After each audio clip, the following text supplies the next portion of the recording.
Hey what's up you guys, Amit here. और दोस्तों, आज मैं बात करने वाला हूँ सुपरमैन स्पेस एज इस 3 इशू ग्राफिक नॉवेल के बारे में।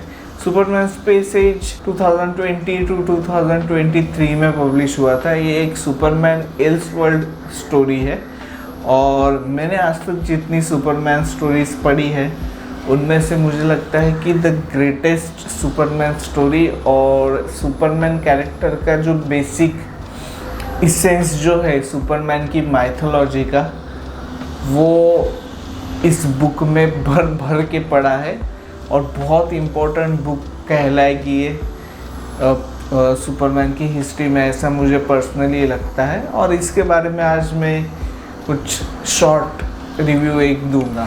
तो सुपरमैन स्पेस एज को लिखा है मार्क रसल ने और इसका चित्रांकन किया है माइकल ऑलरेड और उनकी वाइफ लॉरा ऑलरेड ने। मार्क रसल की राइटिंग्स जो है उनसे मैं ज़्यादा फैमिलियर नहीं हूँ, मैंने उनकी ज़्यादा कॉमिक्स नहीं पढ़ी है, बट मैंने उनके कुछ इंटरव्यूज़ देखे हैं कॉमिक कॉन वगैरह के। और जब ये बुक आई थी तब उनका एक कॉमिक कॉन का इंटरव्यू है। तो अगर मैं इसके प्लॉट को और इसकी राइटिंग को अगर एक्सप्लेन करना चाहूँ तो बेसिकली इसकी राइटिंग जो है वो 3 राइटर से उनकी राइटिंग से इंस्पायर्ड है। सबसे पहले तो है कर्ट वॉनेगट और उनका सटायर और ह्यूमर। सेकंड जो है वो कॉर्मैक मैकार्थी, उनकी विजडम और सीरियसनेस और उनकी जो भी अमेरिकन फिलोसॉफी है वो। और थर्ड जो है उर्सुला के ले गुइन का होपफुल राइटिंग और पीस और दाओइज्म की राइटिंग। तो इन 3 राइटर्स की राइटिंग से इंस्पिरेशन लेकर मार्क रसल ने इस पूरी स्टोरी को बनाया है। और बहुत सी जो सुपरमैन की स्टोरीज रहती है, जो शॉर्ट रन्स रहते हैं, उनमें सुपरमैन की स्टार्टिंग से लेके वो एंड तक मतलब एक स्टोरी रहती है, जैसे कि सुपरमैन फॉर ऑल सीजन्स या मैन ऑफ स्टील वगैरह जो स्टोरीज़ है, कॉमिक्स है, उनमें सुपरमैन के बचपन से सुपरमैन की ग्रोथ तक और फिर उसके कुछ बड़े जो भी नेमसिस है उनको लेकर ये उनकी स्टोरीज़ रहती है। तो इसमें भी उसी तरीके से सुपरमैन की जो स्टोरी है उसको बताया गया है, बट इसकी जो ओरिजिन स्टोरी है सुपरमैन की इसमें वो काफ़ी अलग है। मैं उसको स्पॉइल नहीं करूँगा, पर सुपरमैन जो है वो माँ और पा केंट को मिलता है। नॉर्मल जिस तरीके से सभी सुपरमैन स्टोरी शुरू होती है या उसकी ओरिजिन स्टोरी लिखी जाती है, पर ये जो स्टोरी है वो 1960s में शुरू होती है और इसमें कोल्ड वॉर का पूरा जो ड्यूरेशन है, जिससे स्पेस एज या स्पेस रेस भी कहा जाता है, उस टाइम की ये स्टोरी है। तो उस हिस्टोरिकल कॉन्टेक्स्ट में इस बुक को लिखा गया है और बहुत से जो हिस्टोरिकल इवेंट्स जो है बहुत ही इम्पोर्टेंट अमेरिकन कल्चर और अमेरिकन ड्रीम की हिस्ट्री में, उनका प्रेजेंस इस बुक में है। तो इसमें JFK का असैसिनेशन लेकर वाटरगेट स्कैंडल है, वियतनाम वॉर है, पोस्ट वर्ल्ड वॉर 2 इफ़ेक्ट जो है और काउंटर कल्चर चीज़ें जो भी है, उन सब के बारे में इसमें लिखा गया है। और आपको जितना ज़्यादा पता होगा उस हिस्टोरिकल कॉन्टेक्स्ट के बारे में, उतना आपको ज़्यादा अच्छे से ये बुक समझेगी और किस तरीके से सुपरमैन एक काउंटर कल्चर आइकॉन की तरह इसमें प्रेजेंट किया गया है और किस तरीके से एक मतलब कि बहुत से लोगों को ये ऐसा लगता है, I am a big Superman fan और मुझे सभी सुपर हीरो से ज़्यादा सुपरमैन बहुत ज़्यादा पसंद है। और क्योंकि मुझे सुपर हीरो कल्चर में या सुपर हीरो कैरेक्टर्स में अभी पहले की तरह बिलीफ नहीं है मेरा, but I think the most important mythological modern mythological character of our times is Superman.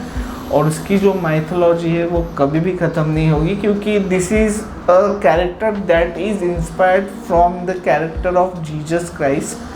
और जब तक जीसस क्राइस्ट का जो कैरेक्टर ट्रोप है या एक सेवियर का और एक इनोसेंट प्योर और ऑल इंक्लूसिव व्यक्ति का जो आइडिया है, जो सबको प्रेम करेगा, ये जब तक जीवित रहेगा और होप का जो भी आइडिया है ये जब तक जीवित रहेगा तब तक सुपरमैन ये कैरेक्टर रिलेवेंट था और रिलेवेंट रहेगा। तो इसी आइडिया को इस बुक में बताया गया है कि किस तरीके से वॉर और एक सिंगल व्यक्ति के जो भी जब भी किसी को लगता है कि मैं दुनिया बदल सकता हूँ या फिर मैं बहुत पावरफुल हूँ या ऐसे वैसे जो भी किसी के एस्पिरेशंस रहती है, ये कितने हॉलो शैलो और कितने भयानक हो सकते हैं।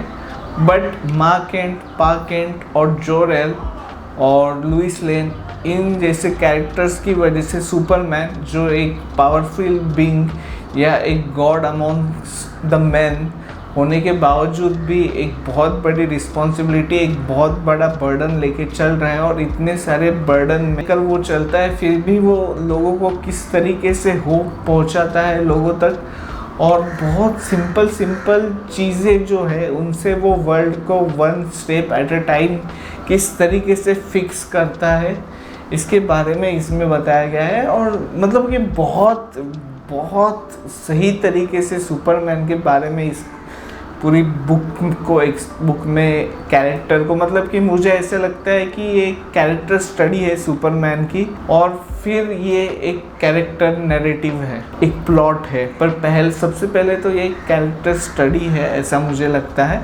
तो इस स्पेस एज के टाइम पे कुछ चीज़ें होती है और सुपरमैन को एक कैरेक्टर जो है वो बताता है, मैं स्पॉइल नहीं करूँगा कुछ, कि पूरी यूनिवर्स जो है वो एंटी मैटर की वजह से डिस्ट्रॉय होने वाली है और फिर सुपरमैन और बाकी के जो भी कैरेक्टर्स हैं, मेटा ह्यूमंस है, सुपर ह्यूमंस हैं और जस्टिस लीग के कैरेक्टर वगैरह है, उनकी भी इसमें कुछ टाइम्स पे एंट्री होती है और ये सब मिल के अपने अपने तरीके से किस तरीके से वर्ल्ड को एक बेटर प्लेस बनाने की कोशिश करते हैं, वही इसमें सब एज अ प्लॉट इसके बारे में मैं कहूँगा। और जो 10 आउट ऑफ 10 मैं कहूँगा, कहीं पे भी कुछ मुझे कमी नहीं लगी और इसको जिस तरीके से लिखा गया है, बहुत सारे कोट्स, मतलब कि बहुत सारे वन लाइनर्स और कोट्स इसमें हैं और मतलब कि